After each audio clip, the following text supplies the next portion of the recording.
Tumbler எண்ணெய் நம்ம வந்து ஊற்றிருக்கோம். மைசூர் பாகு செய்கிறதுக்கு 1 டம்ளர் எண்ணெய், 1 டம்ளர் சூடாயிடுச்சு. இப்போ 1 டம்ளர் வந்து இது கடலை மாவு போடுறோம்.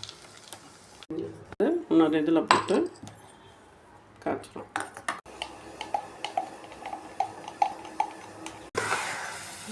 கடலை மாவு நல்லா பொரிஞ்சு வருது. இங்கே இந்த சைடில் வந்து நம்ம ஜீனி 1 டம்ளர், 1 டம்ளர் கடலை மாவு, 1 டம்ளர் நெய் கலந்த எண்ணெய்.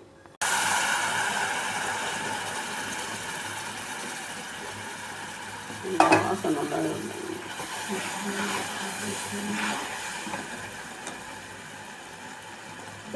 நல்லா இப்படி இது வந்து ஒரு மொறுங்கிற அந்த மாதிரி ஒரு மைசூர் பாகு.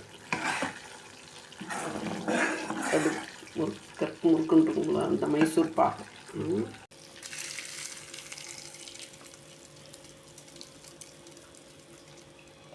இன்னும் கொஞ்சம் நேரத்தில் அது நல்லா செட் ஆகிடும்.